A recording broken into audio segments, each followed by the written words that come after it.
Buenos días, soy Camila Paiva, estudiante de segunda matrícula en la Escuela de Diseño Gráfico en la Universidad Nacional de Colombia, y este es un trabajo destinado a la materia de palabra e imagen. En este video hablaré primeramente sobre Gretchen McCulloch, quién es y por qué su trabajo es tan importante para ser estudiado, y su libro a trabajar, Because Internet, centrándome primeramente en el capítulo How Conversations Change, o en español, Cómo cambian las conversaciones, y sus tres subcapítulos, Email, Emphatic Expressions, Post and the Third Place, and Chat and Interruptions. Tras explicar este apartado más teórico, me dirigiré al ejercicio en que analizaré conversaciones por chat, enfocándome en el vocabulario usado teniendo en cuenta la clasificación del texting speaking de Crispin Surlow, López Rúa y David Cristal. Gretchen McCulloch, parafraseando su blog personal, es una lingüista de Internet, autora del bestseller del New York Times, Because Internet, Understanding the New Rules of Language, co-creadora del podcast Linguicisms y creadora del blog sobre lingüística All Things Linguistic. Es una mujer de aspecto amable, canadiense del siglo XX. Y en su blog personal tiene links hacia sus podcasts, conferencias, entrevistas, información sobre su libro Because Internet, un completo apartado explicando cómo se escribe su apellido, y más contenido enfocado en su carrera profesional como lingüista de Internet. Como pudimos ver en el primer apartado biográfico de Gretchen, es una mujer que ha dedicado su vida a este estudio del lenguaje enfocado en este enorme mundo tecnológico que nos ha abierto las puertas desde Steve Jobs y la primera computadora en 1982. Por lo que podemos deducir que su libro Because Internet tiene bastante estudio desde distintas áreas de la red de comunicación virtual. El capítulo que trabajaré es How Conversations Change, o Cómo cambian las conversaciones, es el apartado número 6 del libro. Este busca principalmente demostrar el cambio de medios y época que ha sufrido la comunicación del ser humano y el cambio de este mismo adaptándose a cada situación. Aquí entró el primer capítulo, Email Emphatic Expressions. Primeramente explicando qué es una expresión fática. Esta se refiere a ciertas expresiones que inician, terminan, prolongan o interrumpen una conversación. Con un ejemplo primero, la autora nos da a entender que estas no tienen significado alguno más que saludar, despedir, interrumpir, etc. Con un un ejercicio que ella hizo junto a sus compañeros, cambiando las respuestas típicas al saludar.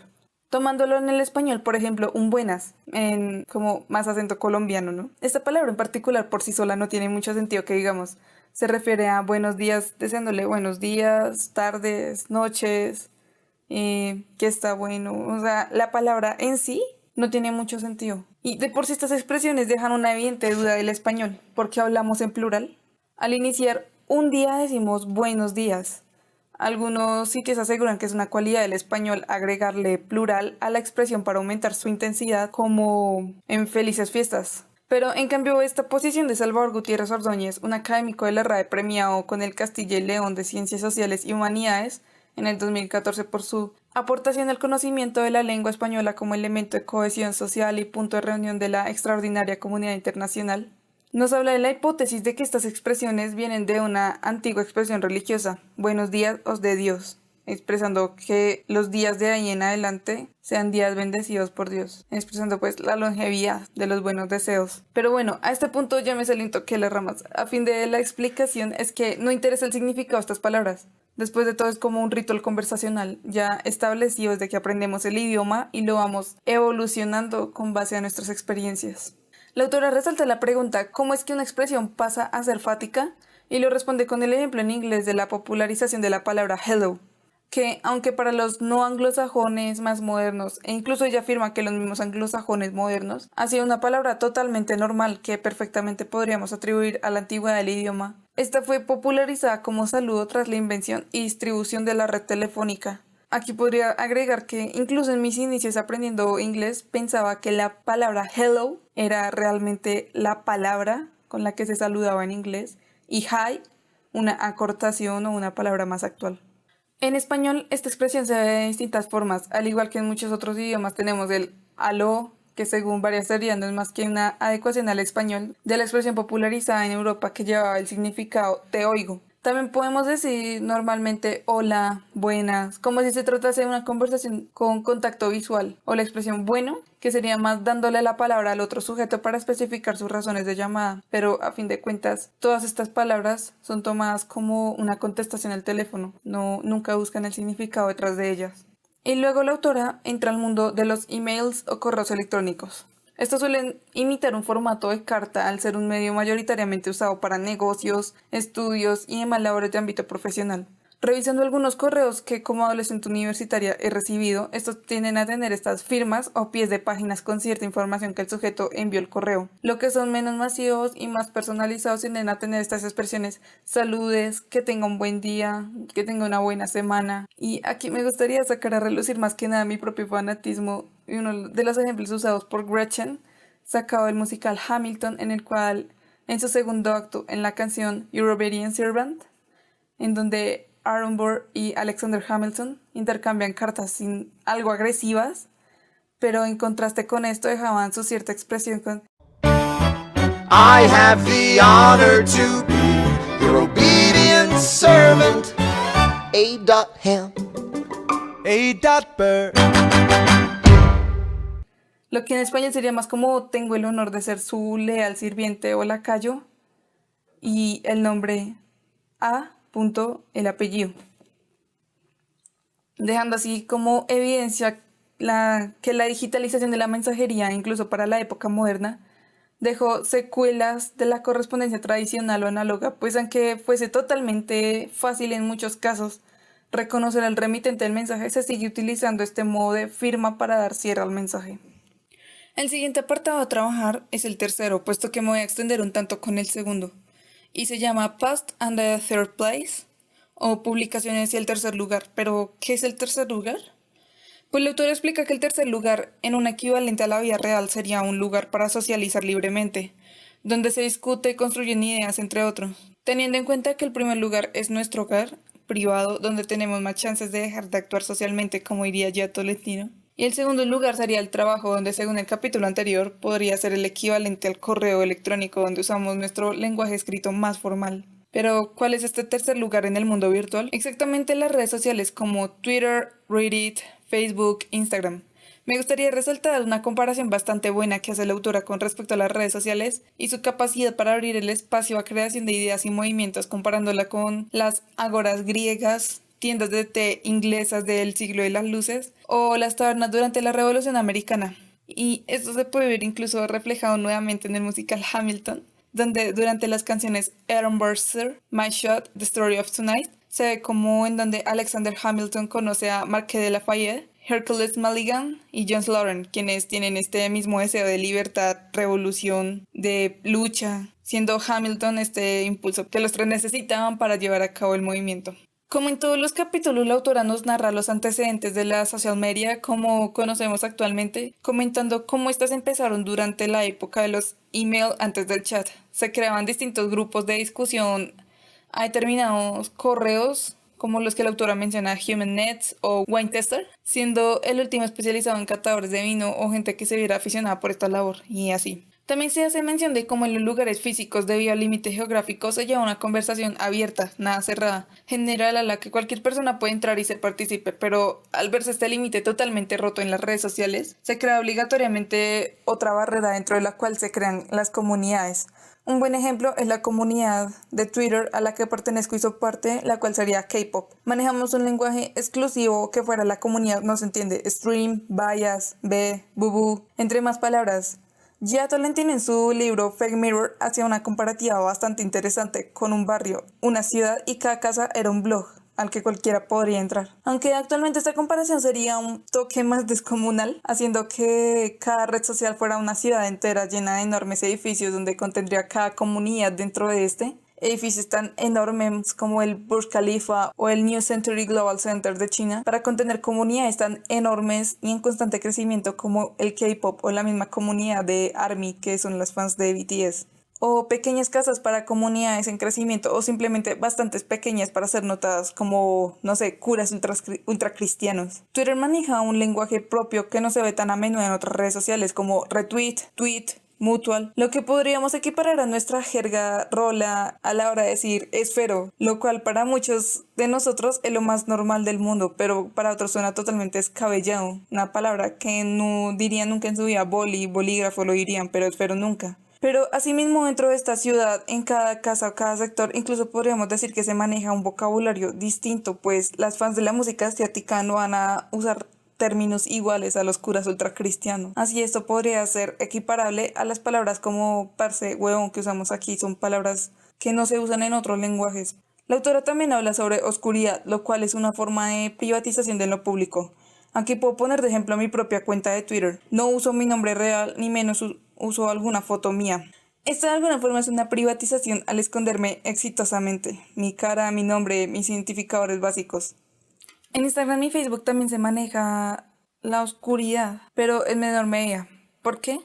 Categorizadas sin ningún estudio, únicamente las opiniones tanto de amigos cercanos como familiares, muchos de ellos de entornos bastante diferentes al mío. Instagram, al ser principalmente enfoca en la fotografía, da luz verde a la exhibición pública de nuestra imagen, y Facebook no solo tiene un índice de edad actualmente algo mayor, puesto que muchos jóvenes se han pasado a otras redes, sino que también la han categorizado como esta página familiar donde conectas con todos tus amigos y familiares, sabes de los cumpleaños, quizás juegas algunos juegos, chateas por su extensión de Messenger. En cambio, Twitter es más de palabra. Aquí no importa quién eres, no importa tu apariencia o a veces incluso la nacionalidad, importan las palabras que postees y si estas causan un impacto en la gente a tal punto que quieran difundirla con el retweet. Este término oscuridad también entra en las tan famosas indirectas, frases de canciones o simples frases que a simple vista parecen sacadas de un post de Tumblr y están ahí para enviarle un mensaje directo a una persona que esa seguramente verá, o en algunos casos lo hacen especialmente para que esa persona no lo vea. Por ejemplo, he visto casos de varias amigas que en sus estados de WhatsApp decían o bloquear a todos los contactos menos a una persona y ponerla indirecta ahí, o bloquear exclusivamente a esa persona y dejar que todos tus contactos lean ese mensaje, aunque muchos no lo van a entender o de plano lo van a ignorar porque no tienen contexto alguno. De aquí me muevo al segundo apartado llamado Chat and Interruption, en el cual el autor empieza con una pequeña reflexión sobre el cómo aprendemos a hablar y en la que concluye que los bebés aprenden primero con el ritmo que hablan antes que las palabras mismas. Y posteriormente explica por qué el chat es tan importante, categorizándolo como el lenguaje más informal escrito, y como no tiene un equivalente como tal, pues las cartas no cumplen esta función de tiempo real, demorando hasta días en llegar o años. Y una conversación oral como tal tiene más señales de las que el chat carece. Incluso carece de algunas cualidades que tiene el chat como los emojis, GIFs. Aunque claro, cabe aclarar que la edad es una variante en la afirmación de si el lenguaje es informal o no, puesto que tal como uno mismo se censura en redes sociales con el pensamiento de "oh no, muchos verán este post" de manera consciente o inconsciente, muchos adultos mayores tienden a censurarse y sobrepensar a la hora de escribir en chat, como si se tratase de una carta que será enviada con mucho cuidado hasta la persona al otro lado de la pantalla, o como si se tratase de un post público que absolutamente todos verán y tienes que quedar bien. La autora nos hace un recorrido por la historia desde las bases del chat hasta lo que conocemos hoy día, y me gustaría agregar un dato que, aunque fácil de hallar, también es interesante, y es el primer mensaje de texto enviado en la historia. Este fue en diciembre de 1992 por Neil Pafford, quien trabajaba en la compañía de telecomunicaciones Vodafone del Reino Unido. Este mensaje fue escrito como una conexión de un teclado de computadores al celular y enviado a un ejecutivo de la misma empresa, Richard Harvis, quien no pudo responder pues no tenían cómo entonces. El mensaje fue enviado a un Orbit 901 y este decía la frase ya típica de las fechas "Merry Christmas", escrita de manera normal sin ningún carácter como X más o Christmas leído que escribirían actualmente. Aquí respecto al X más con X, el Christmas con X, el tema del TextSpeak o escrito de texto o SMS en español es un tipo de lenguaje en donde la velocidad es nuestra amiga. Las personas, viendo que demoramos más escribiendo de lo que nos demoramos hablando o pensando, tendemos a cortar las palabras para que sean mucho más rápidas de escribir sin perder el sentido principal de esta. Este coronó el lenguaje escrito desde los primeros chats, en donde había un límite de 160 caracteres y la gente buscaba transmitir un mensaje ahorrando gastos de envío. Un ejemplo del TextSpeak es el mismo nombre escrito, TXTESPK, en el cual se le extraen todas las vocales, pero gracias a esta ilusión lleva un principio similar al de la pareidolia. Logramos completar la palabra fácilmente en nuestra cabeza, claramente de malos anglosajones. Pero pues es la idea.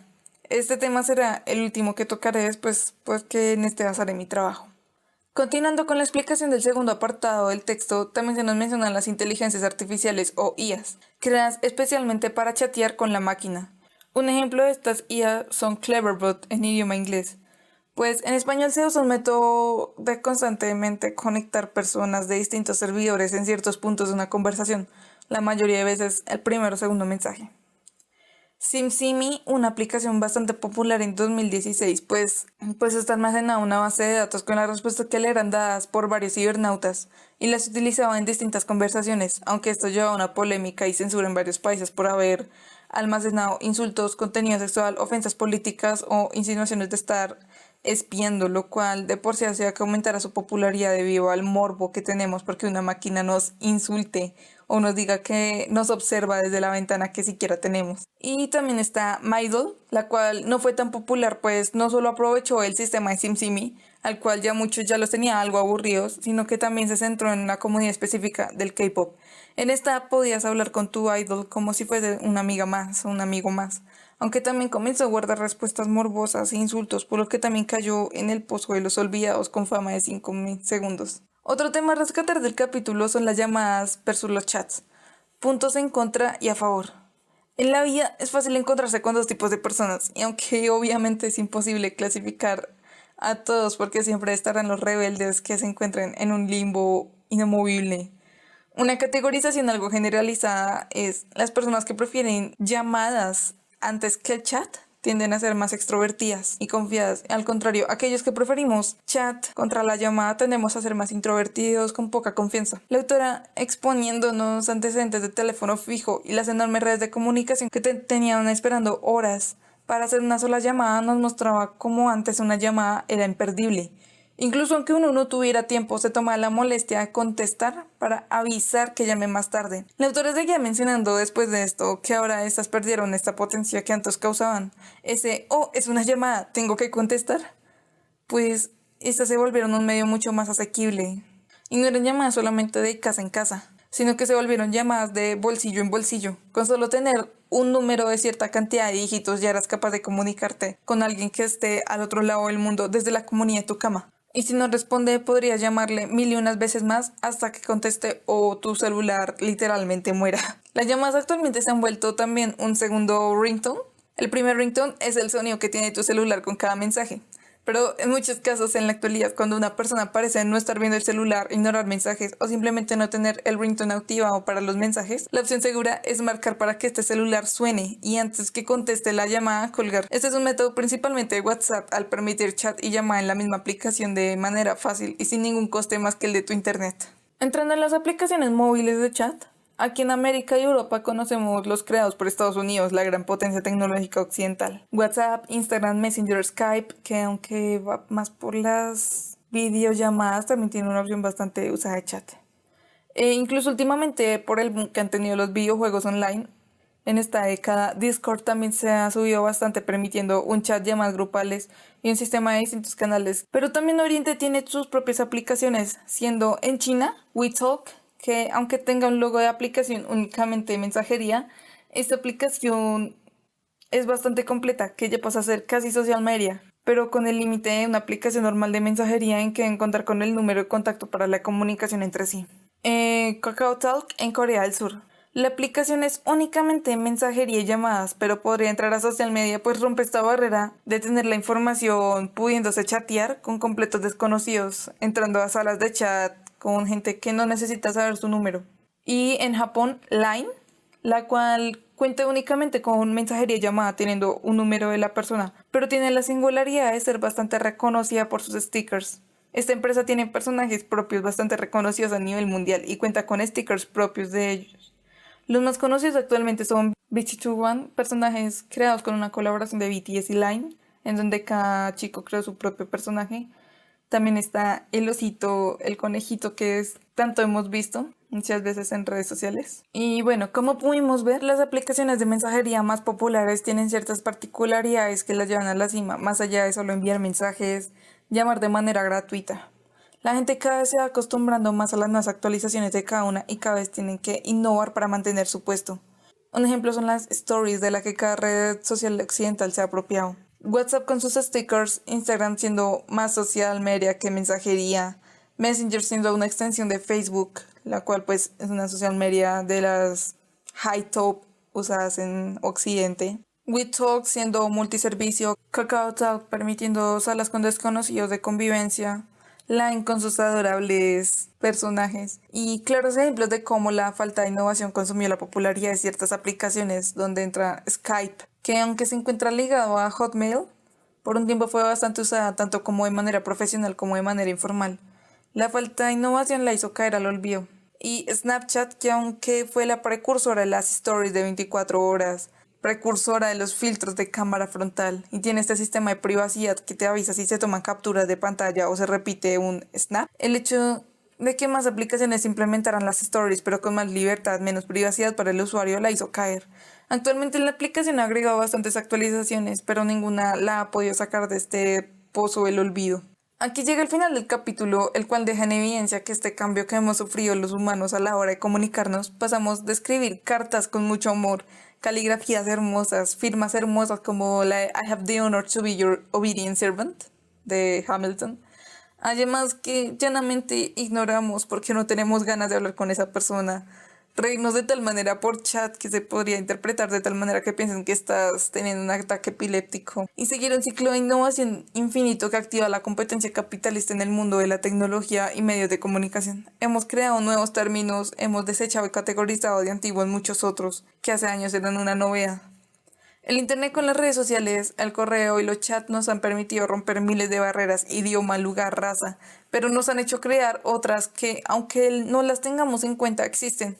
¿O es que nunca pensaron que la clasificación de ciertos gustos musicales de libros, series como básicos, no era una barrera que separa ciertas comunidades de otras e incluso llega a rivalizar de cierta manera?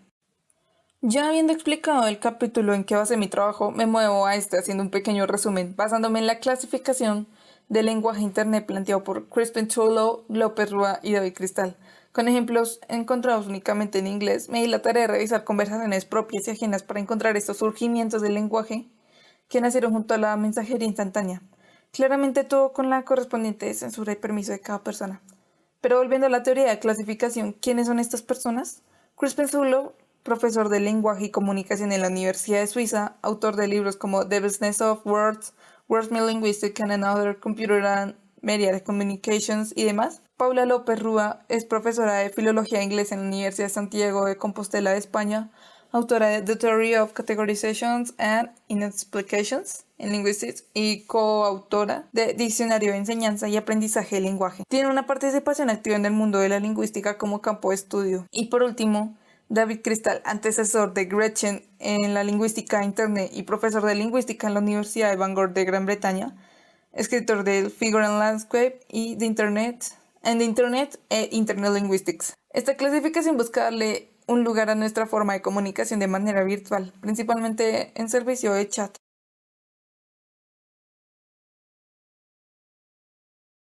Y la clasificación consiste en inicialización o acrónimos, reducciones o acortamientos, pragmática y contexto, rhetoric tokens, pictogramas y logogramas. Comenzando con inicialización o acrónimos, como bien se ve por el título, es cuando tomamos solo las iniciales de una frase para formar una palabra muchas veces ilegible, un acrónimo. En Internet estos son bastante comunes en idioma anglosajón, pero al preguntarle a varias personas cercanas y revisar varios chats propios como ajenos, me di cuenta que en español no son tan comunes. Pues en muchos casos usamos directamente acrónimos en idioma inglés como YOLO, You Only Live Once, By the Way, I Love You, What the Fuck, Laughing Out Loud, las cuales más que su significado literal, ya la hemos adaptado inconscientemente a nuestro idioma, dándoles directamente un significado en español.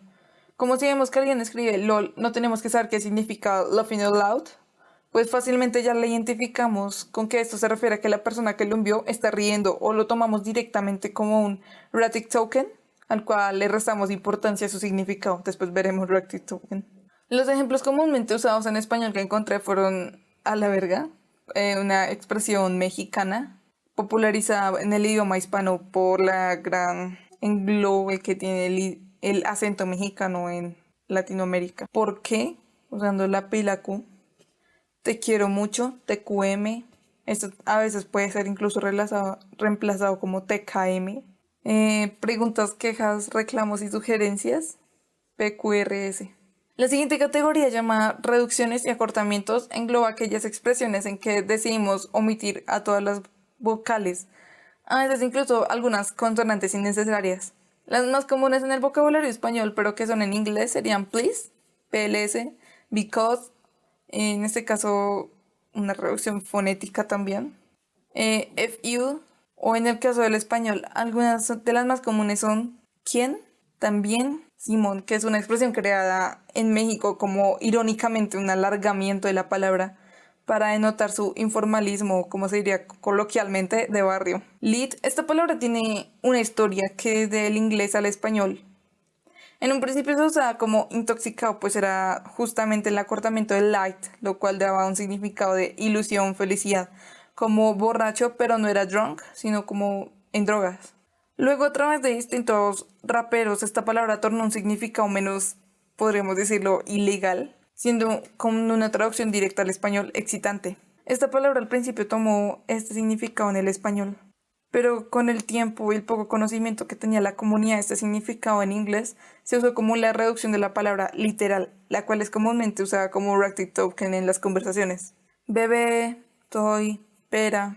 La siguiente categoría a exponer son características, acento prosódico y paralingüística. Aquí entran esas palabras que intentan asimilar aquellos sonidos que no clasifican como palabras, pero que tienen un sentido dentro de la conversación. Dentro de estas encontramos que será como este intento de voz, este sonido que intentamos aclarar la garganta para llamar la atención sobre algún tema o ocultarlo. Que tal como en una conversación hablada puede tener muchos significados, por lo que tiende a ser bastante ambiguo. Desde una exclamación hasta un vaya, eso fue para nada interesante. Está el que sería como una onomatopeya de pensamiento, o entre más largo más estamos pensando o considerando una cosa. Con estas palabras también aplicamos lo que sería una pequeña subcategoría llamada capitalización, la cual denota el tono a través de las mayúsculas o minúsculas. En el libro, el autor explica que esto es el primer capítulo cuando hace una breve introducción a la lingüística de Internet, explicando que están las palabras con la primera mayúscula o sin ella, y que estas pueden tanto denotar un nivel de informalismo mayor, si no la tiene, que si la tiene, como un defecto que muchas aplicaciones traen consigo de la capitalización en la primera letra. También está la capitalización irregular, que serían mayúsculas puestas de manera intercalada o sin orden alguno, lo cual le daría un tono más llamativo, mientras que la capitalización completa de todas las letras en mayúscula le daría un tono mucho más fuerte, la segunda imitando un tono de voz alto o un grito, mientras que la primera señala una invención que tuvo el chat, un nuevo tono que no tenemos en conversaciones normales, y lo más cercano que tendríamos serían estos filtros que cambian irregularmente la voz. Pero si le ponen la canción. No mames, huele a pan. Huele a pinche pan recién hecho. No, Vicky, espérate. Espérate. Chinga madre. Te voy a... En este también entran los emoticones asteriscos que gracias a la invención del juego de rol implican acciones, emoticones, GIF y la invención más popular y no del momento, los stickers, tanto como imágenes inamovibles como GIFs de distintos formatos y pesos. Pero este tema no lo tocaré tanto, pues la autora ya tiene un capítulo completo dedicado a este. También hay otros subtemas pequeños dentro de esta categoría, me refiero a pequeños porque no los tocaré a fondo, los cuales son puntuación o falta de ella. Esto debido a la rapidez que se requiere para aquellos más adaptados a la tecnología de escribir tanto en celular como en computadora, o también para aquellos que no están tan adaptados, la dificultad que eso presenta. En inglés se habla de omitir las apóstrofes, pero como en el español no hacemos uso de estas, nuestro signo de puntuación comúnmente omitido son tildes. Estas en un contexto más profesional o en incluso un correo que tiende a ser más académico o laboral de una red social o un chat, que una red social o un chat. La falta de estas parecen un golpe a la cara para los que tendemos a tener este tic por la ortografía. Pero en chat eso no se vuelve tan común. Tal vez ni caemos en cuenta o conscientemente omitimos esta falta de tildes. Luego está el caso de los que realmente duelen la mala ortografía y es el maravilloso autocorrector. La velocidad de escritura es la misma y el aparato mismo, con una memoria de palabras que hemos escrito con anterioridad y el idioma determinado con ciertas reglas y variantes gramáticas, corrige inmediatamente cada palabra. Otra está bastante relacionada con la capitalización en cuestión de tono de voz. En la variación de letreo, el mejor ejemplo para explicarla sería la risa. Una risa tiene muchos tonos. muchas variantes. Está una risa discreta, una carcajada, una risa incómoda, entre otros miles de ejemplos. Inclusive esta cambia por regiones.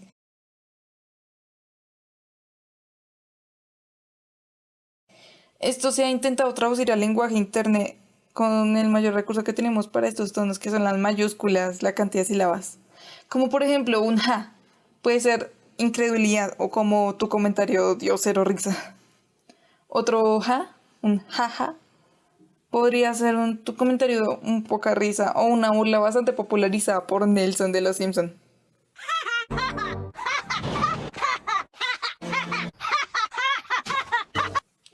Jajaja, podría ser un dio risa, una risa totalmente normal. Ni muy alta ni muy baja, y de ahí en adelante aumentarla significa que te dio mucho más risa, al punto de llegar a una exageración posible en un chat como un ja muy largo, que incluso de la rapidez y despreocupación con la que se escribe tienden a tener dobles Jotas o dobles As. Aquí podría entrar lo que la autora menciona en el primer capítulo, el key smash, o traducción al español, golpear todas las teclas del teclado.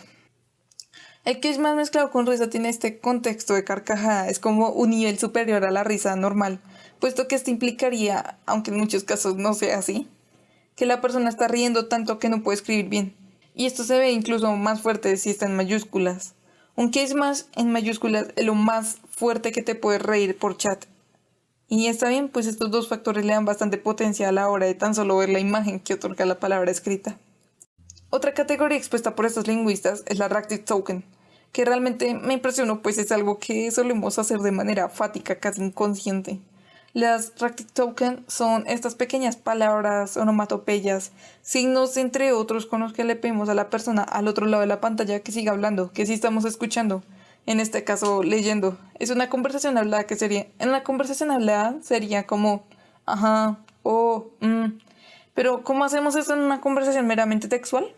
Convertimos estos sonidos en letras, como hemos hecho con muchas onomatopeyas normales. Ajá, o si quieren que sea más largo, daría esta entonación de sorpresa.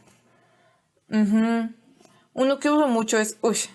Tiendo a usar mucho esta palabra y la onomatopeya es muy normal, muy fonética, la cual también es una Ractive Token. También se pueden usar emojis que comúnmente están como imitando nuestro mood o dándole a entender a esa persona que ese es el mood que nos ocasiona lo que acaba de escribir. Hay algunos que son en inglés, pero normalmente usamos aquí en chats hispanohablantes como sad, que fue popularizada principalmente en memes, o what the fuck, lol, que ya las mencioné anteriormente en la primera categoría, ambas representando reacciones que podemos tener en medio de la conversación. Entre esas encontré una que es comúnmente utilizada y es F, acortación de la frase F en el chat, la cual fue popularizada por el streamer y youtuber El Rubius, hispanohablante, el cual notó que el juego Call of Duty durante un funeral se debía presionar la tecla F y decía textualmente F to pay respect, o presenta respeto, dar condolencias, por lo que cada que moría en este juego pedía que sus espectadores pusieran F en el chat. Esta F se extendió llegando a que gran parte de la comunidad hispanohablante la llegue a utilizar en situaciones no tanto de muerte, sino más como de qué triste, qué pena, te ocurrió esto, mis condolencias. Otra categoría en pictogramas y logogramas, en donde aparecen símbolos reemplazando letras de manera fonética o en algunos casos de aproximación fonética, o incluso algunos en los que su forma de entender las palabras o situación. En la parte fonética tenemos la mayoría de ejemplos, pues aunque no sean tan usados, fácilmente podemos crearlas. Estas principalmente están tan creadas por números y su pronunciación fonética 1, 2, 3. Tenemos como ejemplo en inglés el ya popular I love you, te amo, el corazón funcionando como el verbo amor. En español otro cursi podría ser el siempre, amigas por siempre, una frase muy común usada hace años. Bueno, en realidad son dos. El signo de multiplicación se toma por su nombre designado en la operación por, el cual los hispanohablantes sabemos es una palabra comúnmente usada. La palabra siempre, con tan solo decirla, se entiende a la perfección el número 100 y las letras pre. Entre más ejemplos, por dos, que es como que concuerdas con el comentario anterior al que respondiste con este logograma. tremendo, qué estrés, estresada, tremendo, ¿qué más? En muchos casos la pronunciación no es exacta y se modifica en cuanto se requiera sin ser demasiado, como tre, es. La Q como que. También entran algunos en los que se les cambia una letra totalmente. Por ejemplo, en quien se cambia la Q por una K y aún así se mantiene el significado, pues tienen una misma pronunciación en el español. Quien, aquí, bueno, con la W que realmente busqué y este trabajo me hizo darme cuenta que en el español no usamos W, no tenemos palabras con W en español. Todas las palabras con W son palabras en inglés que hemos adaptado al español. Entonces, mantener la pronunciación en inglés, que es como una GU. Entonces está bueno, buenas, siguiendo, perdón, quién, porfa, etc. La última categoría sería pragmática y contexto. Este engloba los acortamientos o acrónimos que son ambiguos y pueden tomarse de varias formas. Muchos de estos son principalmente en inglés, pues como mostramos antes, la mayoría de acrónimos que usualmente se usan a la hora de conversar por chat son en inglés, pues el español prefiere utilizar más los acortamientos o logogramas. Uno con lo que más se tienen problemas en la comunidad hispana es con el LOL. Muchos solo lo usamos por este significado que leímos de qué chistoso, qué gracioso, pero poco realmente saben qué significa laughing out loud. Inclusive al principio pensé que era como lots of love. Muchas risas. Puede interpretarse como lots of love también, o lover o loser. Legally in limbo. Agregando cualquier significado que se le pueda atribuir a una L, una O y una L juntas. Lo mismo pasa con by the way y what the fuck. By the way puede ser interpretada pues como yo mismo lo leo by the way. O muchos que no conocíamos este significado la teníamos como between. Pues la combinación de letras también suele llamar mucho esta palabra, más considerando nuestra condición de hispanohablantes que no usan tanto acrónimos sino acortamientos. What the fuck también tiene esa interpretación variada, pero no tanto como las anteriores. What the fuck, we turn fail y todos los que les quieras dar, todo según el contexto que te dé la oración. Muchos de los ejemplos que usé fueron tomadas de conversaciones propias o preguntándole a amigos sobre qué palabras son las que más usan, pero a pesar de eso quise dar un recorrido por un chat, obviamente recortando todo lo que no es necesario exponer aquí. En esta conversación, como podemos ver, se usa el güey. Esta palabra es de origen mexicano, extendida por el vocabulario hispano, debido a la enorme cantidad de mexicanos, no solo en un común virtual, sino en una farándula de este mundo. Influencers, streamers, cantantes, famosos de renombre internacional, series, incluso los mexicanos son los encargados del doblaje en Latinoamérica. Esta palabra podría entrar como una reducción, siendo la correcta traducción oral al escrito como por pronunciación, güey. Pero absolutamente nadie lo escribe así, y aunque la letra W en español realmente no exista, tenemos la pronunciación de esta en inglés que usamos todo el tiempo asemejada a una GU, GUA, GUA, GUE, GUI. También podemos observar que aquí, por mi parte, se usó el sí que sí, un acortamiento y también una rected token, que como que, y una expresión fática que usamos usualmente para continuar la conversación. A ver, este es otro acortamiento. A ver. En la risa podemos ver cómo la cantidad de aumentó, así notando que hubo un aumento de diversión tras el segundo comentario de mi parte. En el me encanta actúa como una variación de letreo o spelling, dejando en claro que tuvo un alargamiento. Fácilmente se tomaría como me encanta, con este tono animado al presentar un alargamiento. Esta conversación es de una persona mayor con una edad entre 40 y 50 años, cuyo contacto con el mundo virtual ha sido bastante reciente. Podemos notar una buena ortografía, casi, pues esto ya también depende de la persona y su dificultad usando el teclado del celular. Manejan un lenguaje variante entre formal e informal. Yo misma he presenciado cómo esta persona toma su tiempo para pensar en responder.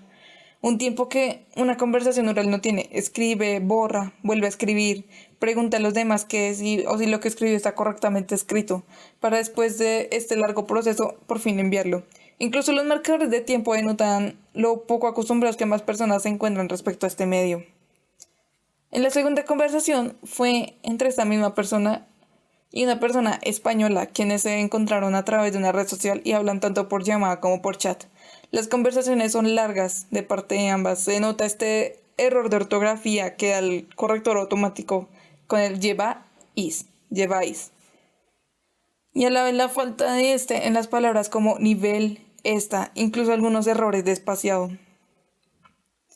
Como podemos denotar, ante un acercamiento tan reducido en este medio conversacional, no hay ningún indicio de texting speaking. Quienes no están acostumbrados a la conversación virtual intentan imitar una conversación hablada en lo posible. Claramente, a excepción de la espontaneidad de una conversación oral, convierten el servicio de conversación instantánea en una conversación segura, planeada y quieren verse bien aunque no se vean. Esto deja una pequeña reflexión también respecto a la situación. Queremos volver a la normalidad. Muchos profesores no supieron adaptar su programa, no supieron aprovechar los beneficios que nos brinda el mundo virtual y solo intentaron simular la realidad en la virtualidad, pero más que ventajas, esta negación al cambio solo atrasa y detiene, no aprovecha las ventajas pero toma todos los defectos. Pero con el tiempo el cambio pasa y eso lo demuestra la siguiente conversación. También es de una persona mayor cuya edad ronda entre 40 y 50 años, cuyo contacto con el mundo virtual ha sido igualmente mínimo. Pero a diferencia de la primera persona, esta ha decidido hacer uso de las ventajas de Internet. Noté en varias conversaciones el uso de emojis, pocos acortamientos como por, qué y incluso stickers. Me sorprendió que le enviara stickers, pues no sabía cómo tenerlos. Y a pesar de que su conversación siempre tienen este toque formal profesional, sin juegos y pocos chistes, usó este sticker que podríamos decir chilla en la conversación. Cuando lo vi, incluso pensé que había sido alguien menor que le quitó el celular para responder, pero su respuesta fue que quedaba bien con la conversación. Como conclusión del ejercicio, nos queda la muestra de lo bueno que es el cambio. El adaptarse a situaciones disminuye las desventajas, abre las mentes a nuevas posibilidades y te ayuda a disfrutar de las ventajas de las nuevas comunicaciones. Ya no tenemos que esperar meses para recibir una carta con un mensaje poético que fácilmente se podría dar ambigüedades. Ya no tenemos que salir hasta la tienda para comunicarnos con alguien y hablar de temas generales sin poder entrar en especificaciones, sin poder hablar libremente de lo que te gusta con ciertas personas. A pesar de que muchos mayores dicen que se pierde la identidad, ahora es más fácil saber quién es esa persona. Sus gustos, sus maneras, algunas costumbres, incluso su pensamiento con tan solo hablar por chat o visitar sus redes sociales. Pero esto tampoco implica que se pierda totalmente la privacidad, porque tal como en la vida fuera de lo virtual podemos esconder, sonreír, mentir, fingir, en la virtualidad nos podemos esconder en la oscuridad. Gracias por escuchar.